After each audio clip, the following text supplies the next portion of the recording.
ഞാൻ അതിനോടുള്ള ബന്ധത്തിൽ വേറെ ചില വാക്യങ്ങൾ ആണ് സംസാരിക്കാനായിട്ടൊക്കെ ആഗ്രഹിച്ചത്. ഇന്ന് നമ്മൾ കേട്ടല്ലോ ദൈവത്തിൻ്റെ സർവായുധവർഗം ധരിക്കുന്നതിനെക്കുറിച്ച്. ഞാൻ ക്രിസ്തുവിനെ ധരിക്കുക എന്ന് പറയുന്ന ഒരു സബ്ജക്റ്റ് സംസാരിക്കാനായിട്ടാണ് ഇന്ന് ആഗ്രഹിച്ചത്. അതും ഇതുമായിട്ട് വളരെ കണക്റ്റഡായിട്ട് കിടക്കുന്ന ഒരു കാര്യമാണ്. ഞാൻ ആദ്യമായി ഗലാത്യ ലേഖനം 3-ാം അധ്യായത്തിൻ്റെ 27-ാം വാക്യം നമുക്കെല്ലാവർക്കും വളരെ സുപരിചിതമായ വാക്യമാണ്. ക്രിസ്തുവിനോട് ചേരുവാൻ സ്നാനമേറ്റിരിക്കുന്ന നിങ്ങളെല്ലാവരും ക്രിസ്തുവിനെ ധരിച്ചിരിക്കുന്നു. ഈ വാക്യം കർത്താവായ യേശുവിനെ ധരിച്ചിരിക്കുന്നു എന്നുള്ളൊരു വാക്യമാണ് പറയുന്നത്. ഞാനൊരു വസ്ത്രം ധരിച്ചിട്ടുണ്ട്, ഉടുപ്പ് ധരിച്ചിട്ടുണ്ട്. അതുപോലെ കർത്താവായ യേശുവിനെ ധരിക്കുക. യേശുവിനെ ധരിച്ചു കഴിഞ്ഞാൽ പിന്നെ നിങ്ങൾ ഇതിനെക്കുറിച്ച് വ്യക്തമായിട്ട് മനസ്സിലാക്കണമെന്നുണ്ടെങ്കിൽ ഞാൻ പറഞ്ഞില്ല, എല്ലാത്തിൻ്റെയും ആരംഭത്തിലേക്ക് കടന്നു പോകണം. ഏദൻ തോട്ടത്തിൽ ദൈവത്തിൻ്റെ തേജസ് കൊണ്ട് മൂടി ദൈവാനുരൂപമായി സൃഷ്ടിക്കപ്പെട്ട ദൈവത്തിൻ്റെ സ്വരൂപവും സാദൃശ്യവും ദൈവത്തെ പോലെ ഇരിക്കുന്ന ഒരു സൃഷ്ടിയായിരുന്നു ആദമും ഹവ്വയും. അത് കഴിഞ്ഞ് പിശാചിൻ്റെ വഞ്ചനയാൽ അവർ ചതിക്കപ്പെട്ടപ്പോൾ, പിശാചിൻ്റെ വഞ്ചനയാൽ ചതിക്കപ്പെട്ടപ്പോൾ, ഉപായത്താൽ ചതിക്കപ്പെട്ടപ്പോൾ അവർക്ക് നഷ്ടപ്പെട്ടത് അവരെ മൂടിയിരുന്ന അവരുടെ വസ്ത്രമാണ്. അവർ ധരിച്ചിരുന്നതാണ് അവർക്ക് നഷ്ടപ്പെട്ടത്. അവർ ധരിച്ചിരിക്കുന്നതെന്ന് പറയുമ്പോൾ അതിന് ഞാൻ ഐഡൻറ്റിറ്റി എന്നുള്ള വേർഡാണ് ഉപയോഗിക്കാൻ ആഗ്രഹിക്കുന്നത്. അവരാരായിരുന്നു എന്നുള്ളത് അവർക്ക് നഷ്ടപ്പെട്ടു. അവർ നഗ്നരാണെന്നറിഞ്ഞു. അവരുടെ ഐഡൻറ്റിറ്റിയെക്കുറിച്ചുള്ള അവരുടെ ബോധമാണ് നഷ്ടപ്പെട്ടത്. അതുകൊണ്ടാണ് ഉൽപ്പത്തി പുസ്തകത്തിൽ കർത്താവ് അവരുടെ അടുക്കൽ വീണ്ടും കടന്നു വരുമ്പോൾ അവർക്ക് ദൈവവുമായിട്ട് മീറ്റ് ചെയ്യാനായിട്ട് വളരെ ബുദ്ധിമുട്ട്. അവർ തന്നെത്താനെ അവർ ഒളിക്കുക, ദൈവത്തെ കാണാതെ വണ്ണം മറഞ്ഞിരിക്കുന്ന സമയത്ത് ദൈവം ചോദിക്കുന്നൊരു ചോദ്യമുണ്ട്, എവിടെ ആദമേ നീ എവിടെ? അപ്പം പറഞ്ഞു, ഞങ്ങൾ മറഞ്ഞിരിക്കുന്നു, കാരണം ഞങ്ങൾ നഗ്നരായതുകൊണ്ട് മറഞ്ഞിരിക്കുന്നു. കാരണം ഞങ്ങളുടെ ഐഡൻറ്റിറ്റി നഷ്ടപ്പെട്ടു, ഞങ്ങൾ ആരാണെന്നുള്ള ആ ബോധ്യം ഞങ്ങൾക്ക് നഷ്ടപ്പെട്ടു. അതുകൊണ്ട് ഞങ്ങൾ ഇപ്പോൾ നഗ്നരായിരിക്കുന്നു. അപ്പോൾ ദൈവം ചോദിച്ചൊരു ചോദ്യം ഇതാണ്, നിങ്ങൾ നഗ്നരാണെന്ന് ആര് നിങ്ങളോട് പറഞ്ഞു? അപ്പോൾ ഇവരുടെ ഉള്ളിലൊരു ഇൻഫർമേഷൻ കിട്ടിയതാണ്. അതായത് പിശാച് പറഞ്ഞു ഇവരുടെ ഐഡൻറ്റിറ്റിയാണ് നഷ്ടപ്പെടുത്തിയത്. അത് പിശാച് അവർക്ക് പറഞ്ഞു കൊടുത്തത്. എനിവേ, ആ നഷ്ടപ്പെട്ട അല്ലെങ്കിൽ അന്ന് നഗ്നരായിട്ടിരുന്നു. അന്ന് തൊട്ട് മനുഷ്യൻ പല ഐഡൻറ്റിറ്റിയിൽ പിടിച്ചു നിൽക്കാൻ ശ്രമിക്കുകയാണ് ചെയ്യുന്നത്. എല്ലാവരും എന്തെങ്കിലുമൊക്കെ ആകാൻ ശ്രമിക്കുകയാണ് ഈ ലോകത്തിൽ. ആദമും ഹവ്വയും കൂടെ ഒരു അത്തിയിലെല്ലാം കൂടെ തുന്നിക്കൂട്ടി ഒരു കവറിങ് ഒക്കെ നടത്തി അവരെ തന്നെ പ്രസൻറ്റ് ചെയ്യുന്ന ഒരു മേഖലയിലേക്ക് എത്തിക്കുക ചെയ്യുന്നത് അല്ലേ. അവിടെ നമുക്കറിയാം, ദൈവം താൽക്കാലികമായൊരു വസ്ത്രം അവർക്ക് കൊടുക്കുന്നതായിട്ട് കാണാം. അത് പഴയ നിയമം എപ്പോഴും നമുക്കറിയാമല്ലോ, ടെമ്പററി ഫിക്സിങ് ആയിരുന്നു. അവർക്ക് വേണ്ടി ഒരു വസ്ത്രം ദൈവം തയ്ച്ചുകൊണ്ടിരിക്കുകയായിരുന്നു. ആ വസ്ത്രം ആണ് കർത്താവായ യേശു ക്രിസ്തു. അപ്പോൾ പഴയ നിയമത്തിൽ നമ്മളെല്ലാം നോക്കുമ്പോൾ ഈ മഹാപുരോഹിതൻ്റെ വസ്ത്രത്തെക്കുറിച്ച് ബൈബിൾ പറയുന്നുണ്ട്. മഹാപുരോഹിതൻ്റെ വസ്ത്രത്തിൻ്റെ ഓരോ കാര്യങ്ങൾ എടുത്ത് പഠിച്ചാലും അതെല്ലാം ക്രിസ്തുവിൻ്റെ നിഴലാണ്. ആ വസ്ത്രത്തിൻ്റെ ഓരോ സമാഗമന കൂടാരം ഇതെല്ലാം കവറിങ് ആണ്. അതായത് അതിൽ മറഞ്ഞിരിക്കുന്നുണ്ട്. അത് എല്ലായിടത്തും മറഞ്ഞിരുന്നു. അതായത് മോശ ദൈവത്തെ കാണുമ്പോൾ പിളർന്ന പാറയുടെ ഇടിവിൽ മറഞ്ഞിരുന്നു കൊണ്ടാണ് ദൈവത്തെ കാണുന്നത്. അതെല്ലാം ഒരു ടെമ്പററി കവറിങ് ആണ്. ആ പാറ ക്രിസ്തുവാണെന്ന് ബൈബിൾ പഠിപ്പിക്കുന്നുണ്ട് നമ്മളെ അല്ല. അപ്പോൾ പഴയ നിയമത്തിൽ കൊടുത്ത മഹാപുരോഹിതൻ്റെ വസ്ത്രമാകട്ടെ, ആദ്യം കൊടുത്ത ആ താൽക്കാലികമായിരിക്കുന്ന ഒരു ആടിൻ്റെ തോല് കൊണ്ട് അവരെ മറച്ചു എന്ന് പറഞ്ഞില്ലേ, അത് അറുക്കപ്പെട്ട കുഞ്ഞാടിന് നിഴലായിട്ട് നിൽക്കുവാണ് അവിടെ. നമ്മുടെ പെസഹ കുഞ്ഞാട് അറുക്കപ്പെട്ടത് ക്രിസ്തുവൻ. അത് നിഴലായിട്ട് നിന്നിട്ട് കർത്താവായ യേശു ക്രിസ്തു വന്നു കഴിഞ്ഞപ്പോൾ ഗലാത്യ ലേഖനം 3:27 പറഞ്ഞു, ക്രിസ്തുവിനോട് ചേരുവാനായിട്ട് സ്നാനമേറ്റ നിങ്ങൾ എല്ലാവരും ക്രിസ്തുവിനെ ധരിച്ചിരിക്കുന്നു. ഇപ്പോൾ നമ്മൾ വസ്ത്രം പുറമേ നോക്കിയാൽ കാണാൻ പറ്റത്തില്ല, പക്ഷെങ്കിൽ അതൊരു വിശ്വാസത്താലാണ്. ആ ഭാഗം ഞാൻ വായിച്ച് കേൾപ്പിക്കാം. പക്ഷെ ആദ്യമായിട്ട് മനസ്സിലാക്കേണ്ട ഒരു കാര്യം ഇതാണ്, ഏദൻ തോട്ടത്തിൽ നഷ്ടപ്പെട്ട ദൈവത്തിൻ്റെ ആ സ്വരൂപവും സാദൃശ്യത്തിലുമായിരുന്ന ആദമിനെയും അല്ലെങ്കിൽ ആദിമ പിതാക്കളെ, ആദാമിനെ ഹവ്വയും അവരുടെ ആ ദൈവത്തിൻ്റെ സ്വരൂപവും സാദൃശ്യവുമായിരിക്കുന്ന ഐഡൻറ്റിറ്റി നഷ്ടപ്പെട്ടിട്ട് അവർ പിന്നെ സ്വന്തമായിട്ടൊരു അത്തിയിലയെല്ലാം തുന്നി ചേർത്ത് ഒരു ഐഡൻറ്റിറ്റി. ഞാൻ പറഞ്ഞല്ലോ നേരത്തെ, അന്ന് മുതൽ മനുഷ്യരെ നെട്ടോട്ടമോടുകയാണ് ഒരു പേരുണ്ടാക്കിയെടുക്കാനായിട്ട്, ഒരു പേരുണ്ടാക്കിയെടുക്കാൻ. കാരണം അവർക്ക് തന്നെ അറിയാം സംതിങ് ഈസ് മിസ്സിങ്, എന്തോ അങ്ങോട്ടൊരു പൂർണ്ണതയില്ല. അപ്പോൾ എന്തെങ്കിലുമൊക്കെ ചെയ്ത് കൂട്ടി, എന്തെങ്കിലുമൊക്കെ കാണിച്ചു കൂട്ടി ഒക്കെ എന്തെങ്കിലും ഒരു പേരൊക്കെ സമ്പാദിച്ച്, അത് ഇനിയിപ്പോൾ എന്താണെന്ന് വെച്ച് കഴിഞ്ഞാൽ ഒരു കൂട്ടർ ഭൗതികത്തിൽ അങ്ങനെ ഓടുമ്പം വേറൊരു കൂട്ടർ ആത്മീകത്തിൽ അങ്ങനെ ഓടുകയാണ് ചെയ്യുന്നത്. ആത്മീകത്തിലും പേരുണ്ടാക്കാനായിട്ട് അങ്ങ് ഓടുവാണ്. എന്ന് പറഞ്ഞു കഴിഞ്ഞാൽ അവർക്കറിയാം സംതിങ് ഈസ് മിസ്സിങ്, അതായത് ഒരു സാറ്റിസ്ഫൈഡ് അല്ല. അതുകൊണ്ട് ഒരു പേരുണ്ടാക്കാനായിട്ട് ഓട്ടമാണ്. ഇത് തന്നെ നമുക്ക് ബൈബിളിനകത്തും കാണാനായിട്ട് സാധിക്കും. ഇത് ഒന്നും പുതിയതല്ല. ഷീനാർ ദേശത്ത് സമഭൂമിയിൽ വന്നു കഴിഞ്ഞപ്പോഴത്തേനും അവരെല്ലാവരും കൂടെ ഒരുമിച്ച് കൂടിയിട്ട് ഒരു വലിയൊരു ബാബേൽ ഗോപുരം പണിയുന്ന സമയത്ത് അവർ പറയുന്നൊരു കാര്യമുണ്ട്. അതായത് നമുക്ക് ഇവിടെ എല്ലാവർക്കും കൂടെ ഒരുമിച്ച് കൂടി പാർക്കാം, നമുക്കൊരു സ്വർഗത്തോളം എത്തുന്ന ഒരു ഗോപുരം പണിയാം, നമുക്കൊരു പേരും ഉണ്ടാക്കാം. അപ്പം അതിൻ്റെ എല്ലാം പുറകിലുള്ള ഉദ്ദേശം അതാണ്. അവരുടെ ഐഡൻറ്റിറ്റിയെ ക്രൈസിസിൽ കൂടെ കടന്നു പോവുക. അതായത് ഇത് പോരാ. ഞാൻ പറഞ്ഞില്ല, ഇന്ന് നമുക്ക് ഞാനീ പറയുന്ന കാര്യം നിങ്ങൾക്ക് എല്ലാവർക്കും വ്യക്തമായിട്ട് മനസ്സിലാകുന്നുണ്ടെന്ന് ഞാൻ വിചാരിക്കുവാണ്. കാരണം വളരെ സിമ്പിളായിട്ട് നമ്മുടെ കണ്ണിന് മുമ്പാകെ കാണുന്ന ഒരു കാര്യമാണ് ഇത്. ഞാൻ മറ്റുള്ളവരെ കുറിച്ചല്ല, നമ്മളെക്കുറിച്ചാണ് സംസാരിക്കുന്നത്. നമ്മുടെ ജീവിതത്തിൽ ഇതുപോലെ തന്നെ ഒരു പൂർണ്ണതയില്ലായ്മയുടെ നിന്നുകൊണ്ട് നമ്മൾ ഒരു പ്രസൻറ്റിങ്, നമ്മളെ തന്നെ പ്രസൻറ്റ് ചെയ്യാനായിട്ട്, അല്ലെങ്കിൽ മറ്റുള്ളവരുടെ മുന്നിൽ പ്രസൻറ്റ് ചെയ്യാനായിട്ട്. അപ്പം ഈ ആത്മീയത്തിനകത്ത് വരുമ്പോഴത്തേനും ഉണ്ടല്ലോ, നമ്മൾ മറ്റുള്ളവരെ കൊണ്ട് വിശുദ്ധരാണ്, നമ്മൾ അതാണ് ഇതാണെന്ന് പറയുന്നത് നമ്മളെ തന്നെ പ്രസൻറ്റ് ചെയ്യുന്ന.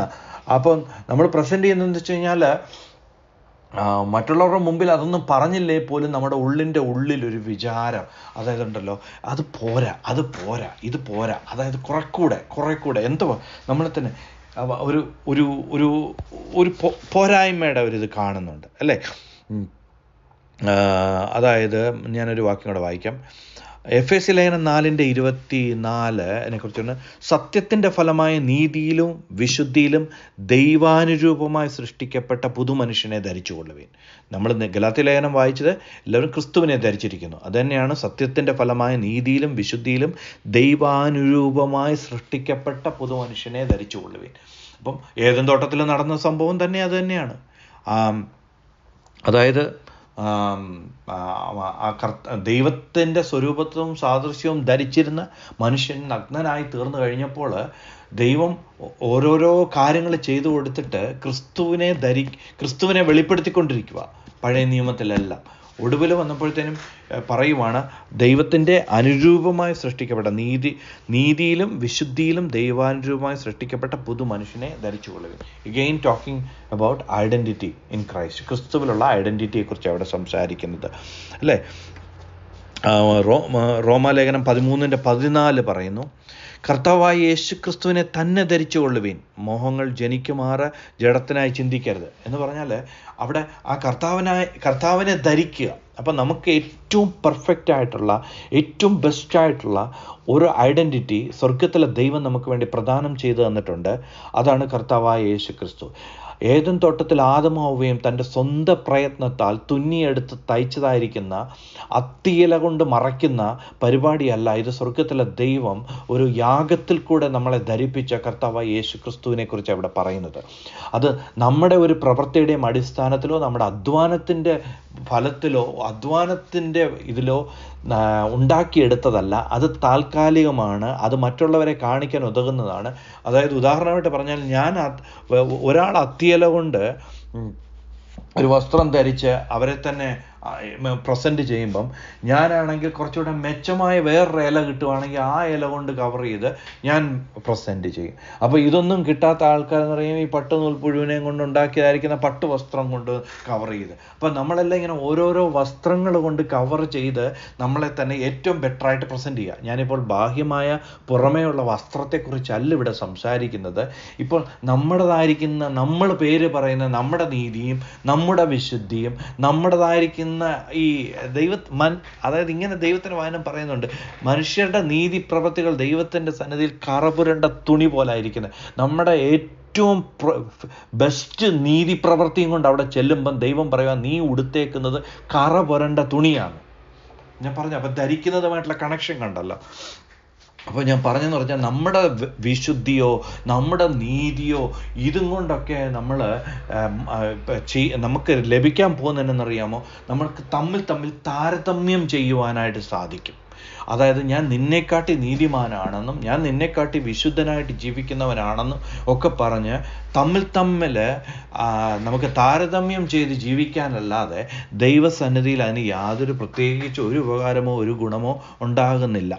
ഞാൻ പറഞ്ഞു വരുന്നതിൻ്റെ താല്പര്യം എന്നറിയാമോ, ആ നീതിയോടെ ജീവിക്കരുതെന്നോ വിശുദ്ധിയോടെ ജീവിക്കരുതെന്നോ ഒന്നും അല്ല പറഞ്ഞു വരുന്നതിൻ്റെ താല്പര്യം. പക്ഷേ നമ്മുടെ നീതിയും നമ്മുടെ വിശുദ്ധിയും പൊക്കി പിടിച്ചുകൊണ്ട് നമ്മൾ ദൈവത്തിൻ്റെ അടുക്കലേക്ക് ചെന്നാൽ അതിന് യാതൊരു വാല്യൂവും ഇല്ലെന്നാണ് ഞാൻ പറഞ്ഞത് എൻ്റെ താല്പര്യം. കാരണം വിവാഹ വസ്ത്രം ധരിക്കാതെ വിവാഹത്തിന് ചെന്നാൽ അവനെ എടുത്ത് ഏറ്റവും പുറത്തെ ഇരുട്ടിലേക്ക് തള്ളിക്കളയെന്ന് പറഞ്ഞതുപോലെ ഈ സ്വർഗത്തിലെ ദൈവം നമുക്ക് ധരിക്കാൻ തന്ന ക്രിസ്തുവിനെ ധരിക്കാതെ എത്ര അവിടെ ചെന്ന് പെട്ടാലും അവിടെ നമുക്ക് ഇരിക്കാനായിട്ട് കഴിയുകയില്ല. അതാണ് ഇവിടെ പറയുന്നത്. നമുക്കിതിൻ്റെ ഇനി ഈ 3 വാക്യങ്ങൾ ഞാൻ വായിച്ചല്ലോ. ഗലാത്യ ലേഖനം 3:27, ക്രിസ്തുവിനോട് ചേരുവാൻ സ്നാനമേറ്റിരിക്കുന്ന നിങ്ങളെല്ലാവരും ക്രിസ്തുവിനെ ധരിച്ചിരിക്കുന്നു. എഫേസ്യർ 4:24, സത്യത്തിൻ്റെ ഫലമായ നീതിയിലും വിശുദ്ധിയിലും ദൈവാനുരൂപമായി സൃഷ്ടിക്കപ്പെട്ട പുതുമനുഷ്യനെ ധരിച്ചുകൊള്ളുവിൻ. റോമാലേഖനം 13:14, കർത്താവായ യേശു ക്രിസ്തുവിനെ തന്നെ ധരിച്ചുകൊള്ളുവിൻ. മോഹങ്ങൾ ജനിക്കുമാറ് ജഡത്തിനായി ചിന്തിക്കരുത്. ക്രിസ്തുവിനെ ധരിക്കുന്നില്ലെങ്കിൽ പിന്നെ ജഡത്തിനായിട്ട് ചിന്തിക്കുന്ന മേഖലയിലേക്ക് പോകുക. അത് റോമാലേഖനം 8 അധ്യായം മുഴുവൻ നമ്മളെ പഠിപ്പിക്കുന്നുണ്ട് വളരെ വ്യക്തമായിട്ട്.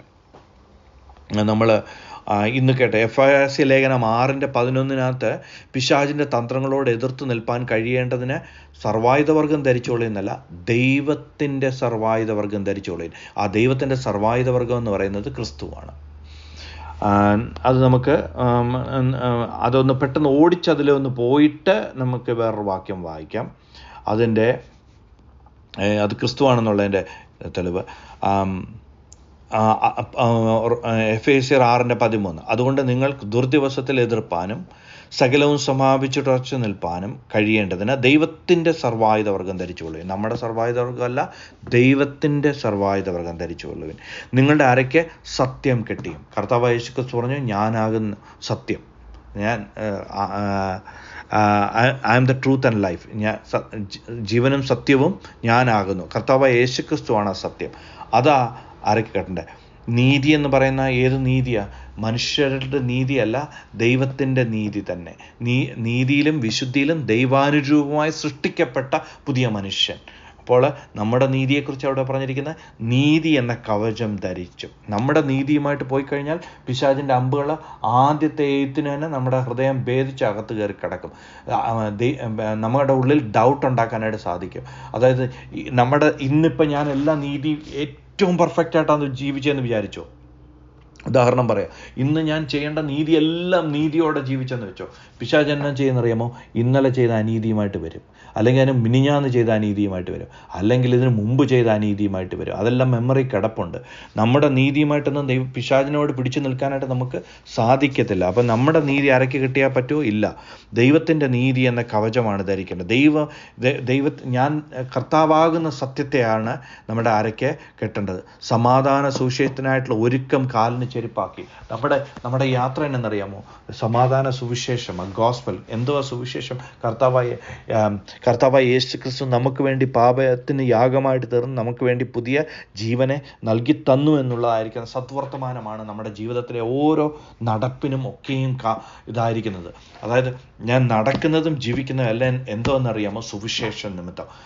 അപ്പോസ്തലനായ പൗലോസ് അതിനെക്കുറിച്ച് പറയുന്നുണ്ട്, ജീവിച്ചിരിക്കുന്നത് ക്രിസ്തുവും എനിക്ക് മരിക്കുന്നത് ലാഭവും. അതായത് വിട്ടുപിരിഞ്ഞ് കർത്താവിനോട് കൂടെ ഇരിക്കാൻ എനിക്ക് ഏറെ ഇഷ്ടം.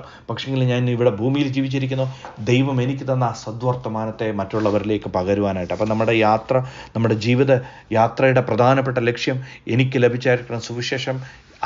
അതെനിക്ക് ഗ്രഹിക്കാനും ആ സുവിശേഷം മനസ്സിലാക്കുവാനും പിശാച് കൊണ്ടുവരുന്ന ദുർവർത്തമാനം എടുക്കാതെ ദൈവം കൊണ്ടുവന്ന സദ്വർത്തമാനം ഏറ്റെടുക്കുകയും അത് മറ്റുള്ളവരിലേക്ക് പകരുകയും ചെയ്യുവാനായിട്ട്.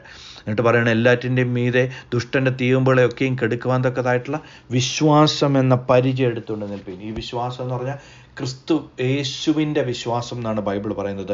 ഫെയ്ത്ത് ഓഫ് ക്രൈസ്റ്റ് എന്നാണ് പറഞ്ഞിരിക്കുന്നത്. അതായത് കർത്താവിൻ്റെ വിശ്വാസത്തിലാണ് നമ്മൾ നിൽക്കുന്നത്. അതായത് കർത്താവ് പിതാവായ ദൈവത്തെ വിശ്വസിക്കുന്നു. ആ വിശ്വാസം നമ്മൾ ഏറ്റെടുത്തുകൊണ്ട് ഉള്ള രണ്ടും തമ്മിലുള്ള വ്യത്യാസം ഞാൻ പറയാം. നമ്മൾ ഉണ്ടാക്കിയെടുക്കുന്ന വിശ്വാസമല്ല, കർത്താവായ യേശു നമുക്ക് സൗജന്യമായി നൽകി തന്ന ഫെയ്ത്ത് എന്ന് പറയുന്ന ഒരു അനുഗ്രഹമാണ്. ഫെയ്ത്ത് ഓഫ് ക്രൈസ്റ്റ് എന്ന് പറഞ്ഞത്, ഫെയ്ത്ത് ഇൻ ക്രൈസ്റ്റ് എന്നുള്ളതല്ല, ഫെയ്ത്ത് ഓഫ് ക്രൈസ്റ്റ് എന്നാണ് ബൈബിള് ട്രാൻസ്ലേറ്റ് ചെയ്തിരിക്കുന്നതിനെ. അതായത് കർത്താവായ യേശു ക്രിസ്തുവിൻ്റെ വിശ്വാസം. അപ്പം അത് ചഞ്ചലിക്കുന്നതല്ല, ഉറപ്പുള്ളതാണ്. പിതാവിനെ എപ്പോഴും വിശ്വസിക്കുന്നതാണ്. അതിലാണ് നമ്മുടെ ഉറപ്പ്. അതായത് നമ്മുടെ ഒന്നിലുമല്ല ഈ പറഞ്ഞിരിക്കുന്ന സർവായുധവർഗം. അത് കഴിഞ്ഞിട്ട് രക്ഷ എന്ന ശിരസ്ത്രവും ദൈവവചനം എന്ന ആത്മാവിൻ്റെ വാളും കൈക്കൊള്ളുവീൻ. അപ്പോൾ ഇവിടെ പറയുന്നതിൻ്റെ ഇതെന്നറിയാമോ? ഈ രക്ഷ എന്ന ശിരസ്ത്രം കർത്താവായ യേശുക്രിസ്തു രക്ഷിച്ചു എന്നുള്ളതാണ് നമ്മുടെ തലയിൽ ധരിച്ചിരിക്കുന്നത്, നമ്മുടെ തലയെ ഉയർത്തി നിർത്തിയിരിക്കുന്നത്, അല്ലെ തലയെ കവർ ചെയ്ത് പ്രൊട്ടക്റ്റ് ചെയ്തിരിക്കുന്ന ഒരു ഹെൽമെറ്റ് എന്ന് പറയുന്നത്. Helmet of salvation. കർത്താവായ യേശു എന്നെ രക്ഷിച്ചു, അതിലാണ് ഞാൻ നിൽക്കുന്നത്. അതാ എൻ്റെ തലയെ സുരക്ഷയാക്കുന്ന കവചമെന്ന് പറയുന്നത്. അല്ലെങ്കിൽ എന്നിട്ട് പിന്നെ നമുക്ക് എതിരെ വെട്ടാനായിട്ടൊരു മറ്റെല്ലാം കവർ ചെയ്യുന്നതാണെങ്കിൽ വെട്ടാനായിട്ട് തന്നിരിക്കുന്നത് ഒരു വാള അല്ലേ. അപ്പം ദൈവവചനം എന്ന വാള, അതും ക്രിസ്തു തന്നെയാണ് അല്ലേ, ആത്മാവിൻ്റെ വാളും. എന്നിട്ട് സകല പ്രാർത്ഥനയാലും യാചനയാലും ഏത് നേരത്തും ആത്മാവിൽ പ്രാർത്ഥിച്ചു. അപ്പോസ്തലനായ പൗലോസ് കൊരിന്ത്യർ ലേഖനത്തെ അതിനെക്കുറിച്ച് പറഞ്ഞിരിക്കുന്നത്, ഞാൻ അന്യഭാഷയിൽ പ്രാർത്ഥിക്കുന്നുവെങ്കിൽ എൻ്റെ ആത്മാവ് പ്രാർത്ഥിക്കുന്നു. അപ്പോൾ ദൈവം നമുക്ക് തന്നിരിക്കുന്ന ആ ഗിഫ്റ്റിൽ പ്രാർത്ഥിക്കുന്നതിനെക്കുറിച്ച് പറഞ്ഞിരിക്കുന്നത്. വെച്ചാൽ റോമാലേഖനം 8 പഠിപ്പിക്കുന്നുണ്ട്, നമുക്ക് വേണ്ടുവണ്ണം പ്രാർത്ഥിക്കേണ്ടത് എങ്ങനെയെന്ന് നമുക്ക് അറിയത്തില്ല, എന്നാൽ ആത്മാവ് താനും ഉച്ചരിച്ചു കൂടാത്ത ഞെരുക്കങ്ങളാൽ നമുക്ക് വേണ്ടി പക്ഷപാതം ചെയ്യുന്നു. പിശാചിൻ്റെ തന്ത്രങ്ങളോട് എതിർത്ത് നിൽക്കേണ്ടതിനാണ് സർവ്വവായുധവർഗം. പിശാച് ഏതുവഴി വരുന്നു എന്നറിയത്തില്ല. പിശാച് എന്ന് പറയുന്നത് നമുക്ക് ജഡരക്തങ്ങളോടല്ല പോരാട്ടമുള്ളത്, ഈ വാഴ്ചകളോടും അധികാരങ്ങളോടും സ്വർഗ്ഗത്തിലെ ദുഷ്ടാത്മസേനയോടുമാണ്. അത് പ്രത്യക്ഷതയിൽ കാണാൻ കഴിയുന്നതല്ല. അപ്പോൾ തന്നെ പ്രത്യക്ഷതയിൽ കാണാൻ കഴിയാത്തൊരു കാര്യത്തെക്കുറിച്ച് നമുക്ക് എങ്ങനെ പ്രാർത്ഥിക്കുവാനായിട്ട് കഴിയുകയില്ല. അതിനാണ് ദൈവം ഒരു ഡിവൈൻ ലാംഗ്വേജ് നമുക്ക് തന്നിരിക്കുന്നത്, അന്യഭാഷ എന്ന് പറയുന്നത്.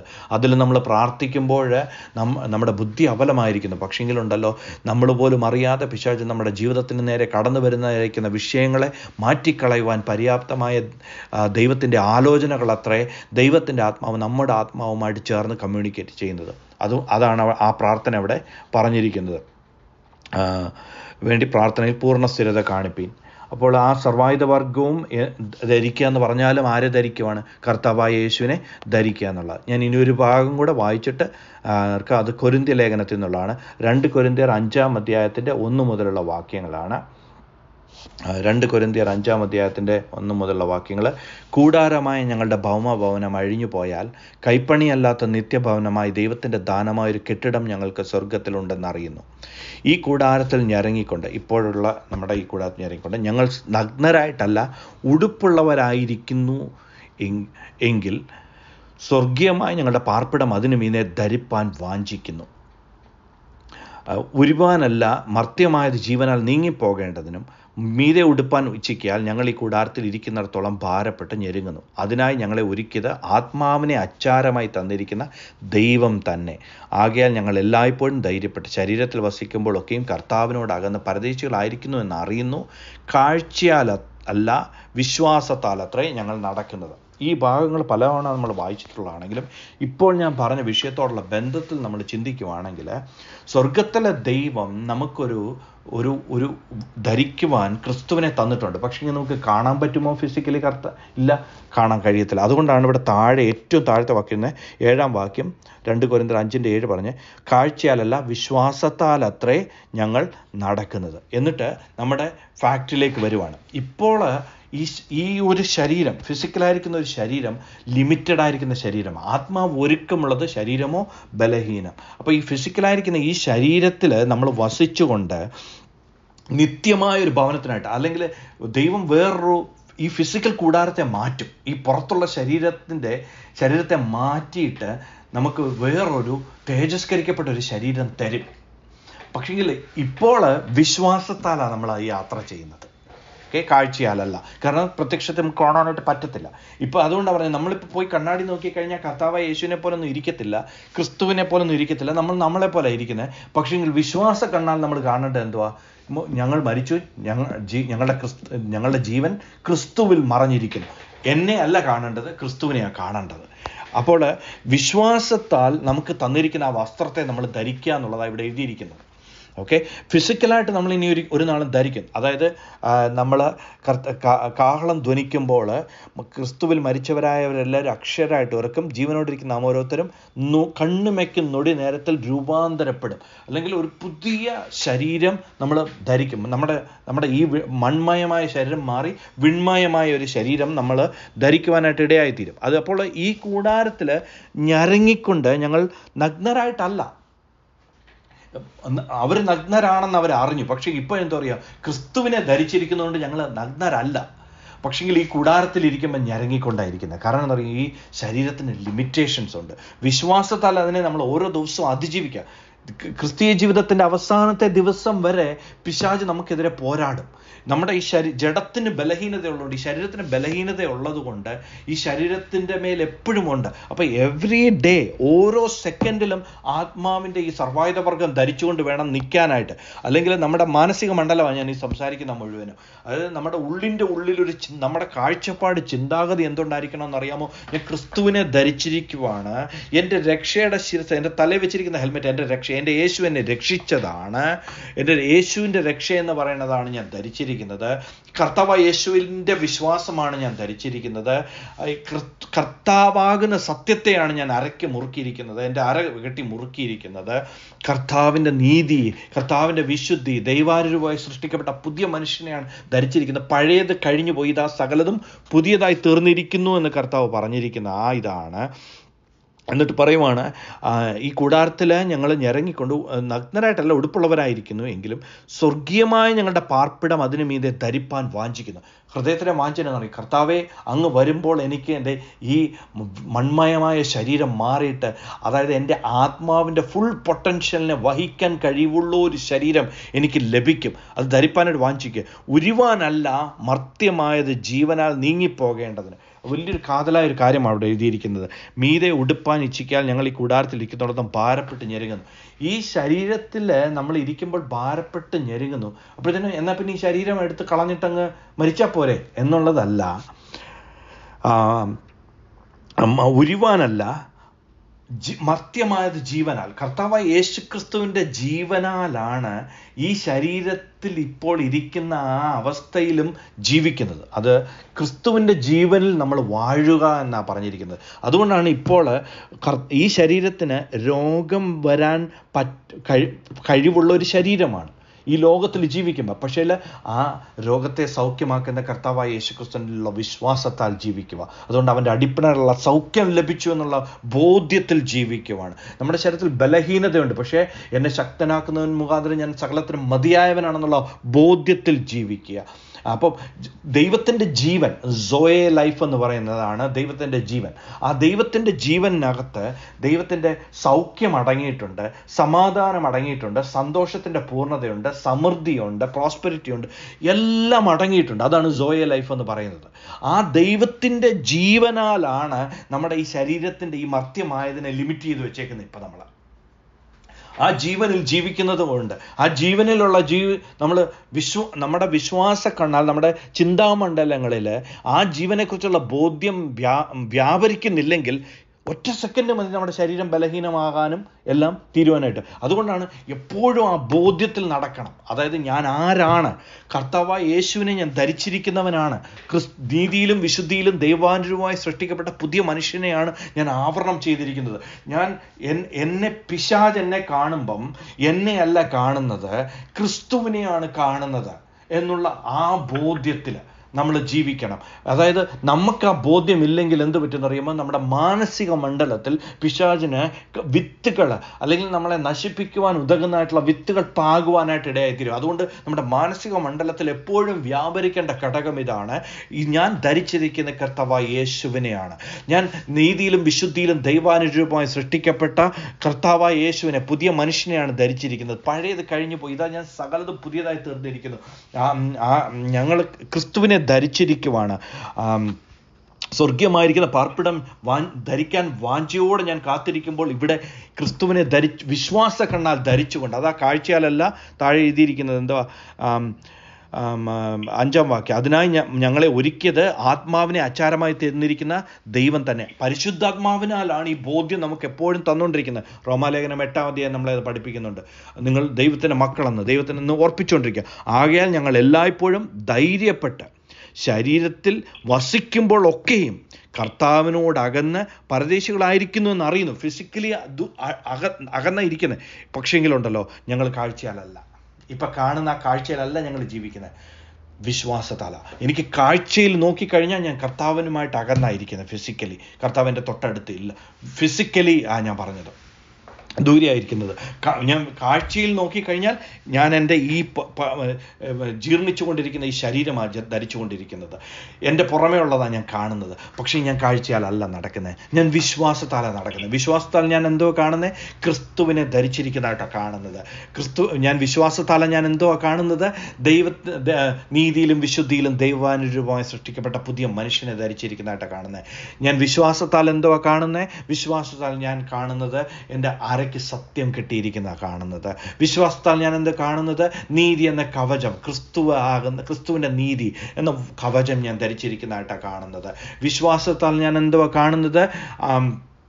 അതായത് തലയിൽ രക്ഷയുടെ ശിരസ്ത്രം ധരിച്ചിരിക്കുന്ന ഞാൻ കാണുന്നത്. ശത്രുവിൻ്റെ സകല തീയമ്പുകളും ധരിക്കുവാൻ തക്കായിരിക്കുന്ന വിശ്വാസം, ക്രിസ്തുവേശ്വരൻ്റെ വിശ്വാസം ധരിച്ചിരിക്കുന്നതായിട്ടാണ് കാണുന്നത്. ഇതെന്തുവാ ഞാൻ കാണുന്നത്? വിശ്വാസത്താൽ ഞാൻ കാണുന്നത്. കാഴ്ചയാലല്ല ഞാൻ നടക്കുന്നത്, വിശ്വാസത്താൽ അത്രയും നടക്കുന്നത്. കാഴ്ചയാൽ ഞാൻ നോക്കുമ്പോൾ എൻ്റെ ഫിസിക്കൽ ഐ കൊണ്ട്, എൻ്റെ പ്രത്യക്ഷതയിലൂടെ കണ്ണുകൊണ്ട് ഞാൻ നോക്കുമ്പോൾ ബലഹീന ശരീരമാണ് കാണുന്നത്, ഭാരപ്പെട്ട് ഞെരുങ്ങിക്കൊണ്ടിരിക്കുന്ന അവസ്ഥയാണ് എൻ്റെ ഉള്ളത്. അത് ഫിസിക്കലി അങ്ങനെ ആയിരിക്കാം, പക്ഷേ എൻ്റെ ജീവിതത്തെ നയിക്കുന്ന ഘടകം വിശ്വാസമാണ്.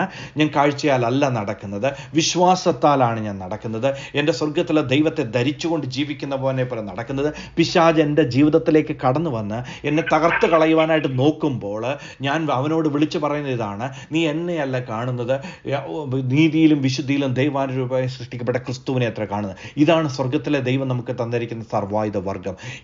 ഇതെപ്പോഴും ഈ ബോധ്യം ഇല്ലെങ്കിലുണ്ടല്ലോ പിശാചിന് നമ്മളെ തകർക്കുവാനായിട്ട് സാധിക്കും. അതുകൊണ്ടാണ് സ്വർഗത്തിലെ ക്രിസ്തുവിനെ ധരിച്ചിരിക്കുന്നുവല്ലോ എന്ന് പറഞ്ഞിരിക്കുന്നത്. ദൈവം നോക്കുമ്പം ക്രിസ്തുവിനെ നമ്മൾ ധരിച്ചിരിക്കുക. നമുക്കത് വിശ്വാസത്താൽ നമ്മുടെ ആ കാഴ്ചപ്പാട് ലഭിക്കുന്നില്ലെങ്കിൽ നമ്മുടെ ജീവിതത്തിൽ അത് അനുഭവിക്കാൻ കഴിയാതെ പോകും. ഞാനൊരു അത് മനസ്സിലാക്കാൻ വേണ്ടി ഒരു സംഭവം കൂടെ പറഞ്ഞ് ഞാൻ നിർത്താം. ഇസ്രായേൽ മക്കൾക്ക് സ്വർഗത്തിലെ ദൈവം കനാൻ വാഗ്ദത്തം കൊടുത്തു. കനാൻ എങ്ങനെ ഇരിക്കുന്നു എന്നുള്ള കാര്യങ്ങളെല്ലാം വിവരിച്ചു കൊടുത്തു. അവരോട് പറഞ്ഞത് നിങ്ങൾ വിശ്വസിച്ചിട്ട് വിശ്വാസത്താൽ പോയി കനാൻ അവകാശമാക്കാനാണ്. പക്ഷേ എന്തോ സംഭവിച്ചത്?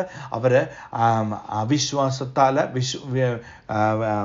കേട്ട വചനം വിശ്വാസമായിട്ട് അവർക്ക് പരിണമിച്ചില്ല. അവർ വിശ്വാസത്താലല്ല നടന്നത്, കാഴ്ചയാൽ അത്രയും നടന്നത്. അവർ കാഴ്ചയിൽ നോക്കിയപ്പോൾ എന്ത് കണ്ടു? അനാക്യമലനെ കണ്ടു, ദേശത്തെ വിഴുങ്ങുന്ന ദേശത്തെ കണ്ടു, ആ അവകാശമാക്കാൻ കഴിയത്തില്ലെന്ന് കണ്ടു. വിശ്വാസത്താൽ യോശുവയും കാലേബും എന്ത് കണ്ടു? സ്വർഗത്തിലെ ദൈവം നമ്മുടെ കൈ തന്നിരിക്കുന്നു, അത് പോയി എടുക്കാനായിട്ട് കണ്ടു. അവർ വിശ്വാസ കണ്ണാൽ കണ്ടവർ അത് അവകാശമായിട്ട് പ്രാപിച്ചു. വാഗ്ദത്തമുണ്ടോ? വാഗ്ദത്തമുണ്ട്. കാഴ്ചയാൽ കണ്ടവർ അവിടെ കയറിയോ? ഇല്ല. വിശ്വാസ കണ്ണാൽ കണ്ടവർ അവർ കയറിയോ? കയറി. എന്ന് പറയുന്നത് പോലെ തന്നെ ക്രിസ്തുവിനെ ധരിച്ചിരിക്കുന്നു എന്ന് വിശ്വാസ കണ്ണാൽ കണ്ടവരാണ് ശത്രുവിൻ്റെ പിശാചിൻ്റെ തന്ത്രങ്ങളെ എതിർത്ത് നിൽക്കേണ്ടതിനുള്ള സർവായുധ വർഗം ധരിച്ചിരിക്കുന്നവർ. അത് വിശ്വാസത്താൽ ഏറ്റെടുക്കാത്തവരാണ് പിശാചിൻ്റെ തന്ത്രങ്ങൾക്ക് കീഴടങ്ങി പരാജയപ്പെട്ടു പോകുന്നവർ. ഇന്ന് എന്നെ കേൾക്കുന്ന പ്രിയ ദൈവത്തിൻ്റെ മക്കളെ, നമ്മുടെ സ്വയവുമായിട്ട് കർത്താവിൻ്റെ അടുക്കിലേക്ക് ചെല്ലുവാൻ നമുക്ക് യാതൊരു അവകാശവുമില്ല. അതുകൊണ്ട് ചെന്നാൽ അതെല്ലാം ദൈവത്തിൻ്റെ കണ്ണിൽ കറപുരണ്ട തുണി പോലെ ആയിരിക്കുന്നത്. ഇന്ന് നമുക്ക് ആകെ കൂടെയുള്ളത് സ്വർഗത്തിലെ ദൈവത്തിൻ്റെ സകല നീതിയെയും നിവർത്തിച്ചവനായ കർത്താവായ യേശു ക്രിസ്തുവിൻ്റെ നീതിയാണ് നമുക്കുള്ളത്. അവൻ നമ്മുടെ മേൽ സൗജന്യമായി ഇട്ടു തന്ന നീതിയാണ്. എനിക്ക് ഫ്രീ ആയിട്ട് കിട്ടിയ ഉടുപ്പാണ് ഞാൻ ഇട്ടേക്കുന്നത്. എനിക്ക് സ്വർഗത്തിലെ ദൈവം തൻ്റെ പുത്രൻ വില കൊടുത്ത് വാങ്ങിച്ച ആ പുത്രൻ തൻ്റെ വെള്ളിയല്ല, പൊന്നല്ല, വിലയേറിയ കല്ലുകൊണ്ടല്ല, തൻ്റെ വിലയേറിയ രക്തം കൊടുത്ത് വിലയ്ക്ക് വാങ്ങിച്ചിരിക്കുന്ന വസ്ത്രമാണ് ഞാൻ ധരിച്ചിരിക്കുന്നത്. അത്രയ്ക്ക് വിലയേറിയതായത്. അതുകൊണ്ടാണ് ഞാനിതിനെ സൂക്ഷിക്കേണ്ടത്. അതുകൊണ്ടാണ് ഇതെപ്പോഴും ധരിച്ചുകൊണ്ട് നടക്കുന്നത്. എന്നെ കാര്യം ഇത് പ്രഷ്യസ് ആണ്, ഇത് വിലയേറിയതാണ്. എൻ്റെ സ്വർഗത്തിലെ ദൈവം തൻ്റെ പുത്രൻ്റെ രക്തം കൊടുത്ത് വിലയ്ക്ക് വാങ്ങിച്ച വിലയേറിയ വസ്ത്രമാണ് ഞാൻ ധരിച്ചിരിക്കുന്നത്. ഈ വസ്ത്രം ഞാൻ ധരിച്ചുകൊണ്ടാണ് എപ്പോഴും എൻ്റെ മാനസിക മണ്ഡലത്തിൽ എപ്പോഴും ഈ വസ്ത്രം ധരിച്ചുകൊണ്ടിരിക്കുകയാണെങ്കിൽ പ്രിയ മക്കളെ, പിശാചിന് നമ്മളെ തൊടാൻ കഴിയത്തില്ല. നമ്മുടെ നീതിയിൽ ആശ്രയിച്ചാലോ അതിൻ്റെ കുറവുകൾ കാണിച്ചു തന്ന് പിശാചിന് നമ്മളെ അറ്റാക്ക് ചെയ്യാനായിട്ട് പറ്റും. നമ്മുടെ വിശുദ്ധിയുമായിട്ട് അങ്ങോട്ട് ചെന്നാലോ ആ വിശുദ്ധി, ഞാൻ പറയട്ടെ, ദൈവം വിശുദ്ധനായിരിക്കുന്നവരുള്ള വിശുദ്ധി, അല്ലെങ്കിൽ അതിനകത്തുള്ള ന്യൂനതകളും കുറവുകളും കാണിച്ചു തന്നിട്ട് പിശാചിന് നമ്മളെ തകർത്ത് കളയുവാനായിട്ട് പറ്റും. നമ്മുടേതായിട്ടുള്ള എന്തെങ്കിലുമായിട്ട് ചെന്നാൽ അതിനകത്തുള്ള കുഴപ്പങ്ങളും കുറവുകളും വ്യക്തമായിട്ട് കാണിച്ചു തന്നിട്ട് പിശാചിനെ നമ്മളെ ഇല്ലാതാക്കാൻ പറ്റും. പക്ഷേ ദൈവത്തിൻ്റെ നീതിയും കൊണ്ട് ചെന്നാൽ അവനൊന്നും പറയാനില്ല. കാരണം കറവ് തീർന്ന ഈ കാൽവറിയിലെ യാഗത്തിൽ കൂടെ നമുക്ക് നൽകി തന്ന നീതിയുടെ വസ്ത്രം, അതിനകത്തൊരു ന്യൂനത പറയാനില്ല, ഒരു ചുളുക്കമില്ല, ഒരു കറയില്ല, ഒരൊന്നുമില്ലാത്ത വട്ടവും മാലിന്യവുമില്ലാത്തതാ നമ്മളെ ധരിപ്പിച്ചിരിക്കുന്നത്. ആ ക്രിസ്തുവിലുള്ള വിശ്വാസത്താൽ ഓരോ സെക്കൻഡിലും ജീവിക്കുകയാണെങ്കിൽ, നമ്മളിലേക്ക് നോക്കിയിട്ടല്ല, ക്രിസ്തുവിലേക്ക് നോക്കി ഓരോ ദിവസവും ജീവിക്കാൻ, ഞാൻ നന്നായോ ഇല്ലേ എന്ന് നോക്കിയിട്ടല്ല, കർത്താവ് യേശു ക്രിസ്തുവിലുള്ള വിശ്വാസത്താൽ ജീവിക്കുകയാണെങ്കിൽ ആ ജീവൻ ഈ മർത്യമായതിനെ പയ്യെ പയ്യെ പയ്യെ പയ്യെ നീക്കിക്കളയും. അതാ ആത്മാവിനെ അനുസരിച്ച് നടക്കുന്നുവെങ്കിൽ ജഡത്തിൻ്റെ മോഹങ്ങൾ നിവർത്തിക്കത്തില്ല എന്ന് പറയുന്നത്. നമ്മൾ ക്രിസ്തുവേശുവിലുള്ള ബോധ്യത്തിൽ എപ്പോഴും ജീവിക്കുകയാണെങ്കിൽ നമ്മൾ പോലും അറിയാതെ നമ്മുടെ ജീവിതത്തിലായിരിക്കുന്ന ന്യൂനതകളും കുറവുകളും തന്നെ മാറിപ്പോകും. നമുക്ക് സ്വയമായിട്ട് എടുത്ത് കളയാൻ കഴിയത്തില്ല. നമ്മുടെ ജീവിത അനുഭവമാണ്. ഇന്ന് എന്നെ കേൾക്കുന്ന പ്രിയ ദൈവത്തിൻ്റെ പൈതലെ, ദൈവകരങ്ങളിലേക്ക് നമ്മളെ തന്നെ സമർപ്പിച്ചു കൊടുക്കാം. കർത്താവിൻ്റെ കരങ്ങളിൽ നമ്മളെ തന്നെ ഏൽപ്പിക്കാം. ആ കർത്താവിൻ്റെ വിശ്വാസത്താൽ ജീവിക്കുവാനായിട്ട് കർത്താവ് നമ്മളെ ഓരോരുത്തരെയും സഹായിക്കട്ടെ. സ്വർഗീയ പിതാവേ, ഈ ദൈവത്തിൻ്റെ വചനം കേട്ട ഓരോരുത്തരുടെയും ജീവിതത്തിൽ ദൈവത്തിൻ്റെ അത്ഭുതകരമായിട്ടുള്ള ശക്തി ദൈവത്തിൻ്റെ പരിശുദ്ധാത്മാവിനാൽ മേൽ വ്യാപരിച്ചിട്ട് ഇതിനെ ബോധ്യം കൊടുത്തിട്ട് എപ്പോഴും ക്രിസ്തുവിലുള്ള ആ ധരിച്ചിരിക്കുന്ന ബോധ്യത്തിൽ നടക്കുവാൻ തക്കണം ഞങ്ങളെ അഭ്യസിപ്പിക്കണമേ, പഠിപ്പിക്കണമേ എന്ന് പ്രാർത്ഥിക്കുന്നു. അതിനായിട്ട് ഞങ്ങളുടെ കരങ്ങളിൽ ഞങ്ങളെ താഴ്ത്തുന്നു. കർത്താവ് ഞങ്ങളുടെ പ്രാർത്ഥന കേട്ടനായിട്ട് സ്തോത്രം, അനുഗ്രഹിച്ചതിനായി സ്തോത്രം. യേശു ക്രിസ്തുവിൻ്റെ നാമത്തിൽ തന്നെ. ആമേൻ.